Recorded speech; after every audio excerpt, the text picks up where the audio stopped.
Yo guys, what's up? This is me, JoeySuki.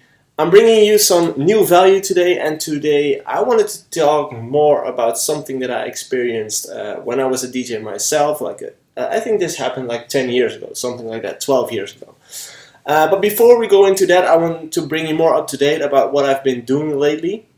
Because it's been a bit quiet with new videos, and I want to explain why. It's because I've been building a new studio, a new artist coaching studio, actually a place where we are going to do production coaching, but also like other coaching. It's like a new office, including a studio environment. So if people want to show their tracks or whatever, we can have a look at that right there. So you can obviously know that took me a lot of time, and I'm actually still working on it. So that's what I've been up to in the last 2 weeks. I also got a little cold, so my throat's a little bit sour, but yeah. Too bad, shit happens. Anyway, that's what I've been up to in the last few weeks. So if you want to know how the studio looks, you can head over to the social media pages of Artist Coaching or my own page, JoeySuki. That's where you can follow the process of building the studio. It's becoming really great, it looks nice, it's a really great environment, and it's a nice place to be. It's actually an old piggery, so it's on the countryside actually. It's really nice, it's quiet, it's a nice environment, so you will hear more about that very, very soon, but for now, this is just all I can give you. On another note, ADE is approaching, the Amsterdam Dance event, and I will be doing 2 events right there.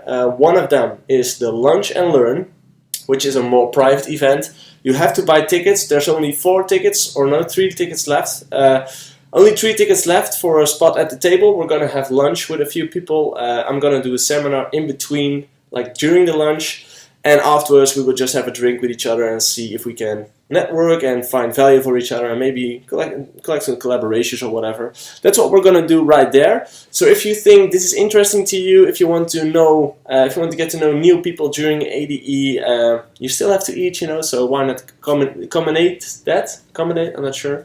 Make a combination out of it, lunch and learn. That was my idea actually, or actually a friend of mine's, but I think it's a really great way to build your network and still make use of your time during that week, because it's a hectic week and we all want to save time, right? So lunch and learn, that's the first thing I do. And on the other hand, I do a meetup like I did last year.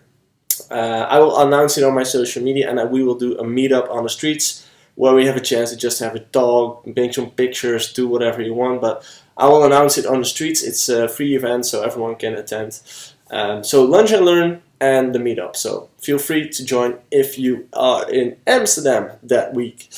Okay, so the story I want to go deeper into today is all about the power of releasing tracks and what could happen when you release a track. Now let me tell you this, I can still imagine I was this little kid. I think it was about 18 years old, maybe 20, but I think 18 years old.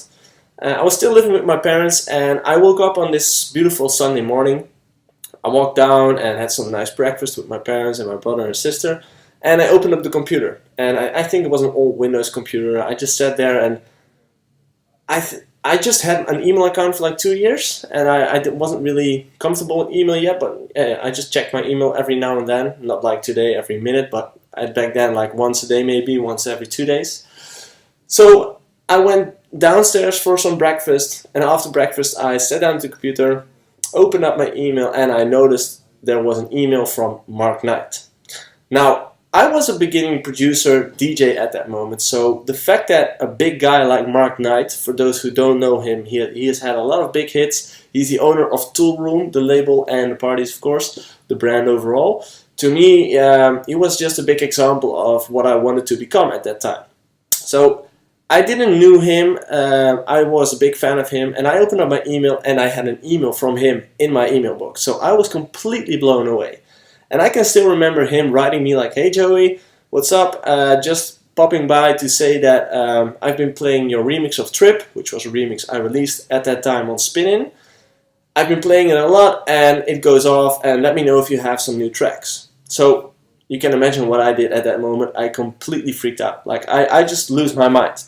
I completely went nuts because my big example emailed me saying that he liked my music.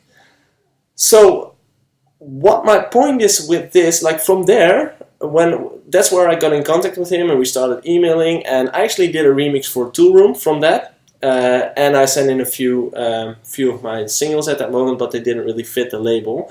But at least I did a remix, an official remix for Tool Room, which was one of my goals, like my big goals. So what my intention is with this video is that you never know where your track's going to end up if you release it. For instance, when I did the remix of Trip, which was from a guy, I think it was from Colombia, called Milton Channels. When I did that remix for him, I could have never imagined that it got played that much by Mark Knight and that he liked it so much that he would actually approach me to invite me to do a remix for Tool Room. So that actually took me to the next level. I could have never imagined that such a thing could have happened, you know. Just the fact that I made a remix from someone else led to me releasing an official remix on Tool Room, which was one of my biggest goals at that moment. So what I want to say to you is you never know where your release is going to end up. As soon as you've released your track on the internet, it's out of your control. It can end up anywhere. It can end up with the biggest DJs, your examples. It can end up with a booker who might be able to book you. It can end up with a manager who's interested to manage you or whatever. It can end up anywhere, but the fact is, if you don't release that track, if you never release any music, those things will never happen. So that's the thing I want to bring to you today. Think about that. Start releasing music. Don't overthink all those stuff in the studio. If the track sounds fine enough, if you're happy with it, release it as much as possible, because the more you release, the more opportunities you create for yourself. And the more opportunities leads to big things. So, I hope you like this story. I hope I see you at ADE if you're there. Like I said, the Lunch and Learn and the meetup on the streets. If you're there, just let me know. Just reach out to me on social media. And if you want to buy tickets for the Lunch and Learn, it's on my Facebook page. So that's it for now, guys. I will be back more with some knowledge, new videos and stuff, and especially from the new studio. I will show you more about that. And thanks again for following us here at the Artist Coaching Company. See you guys next time. Bye.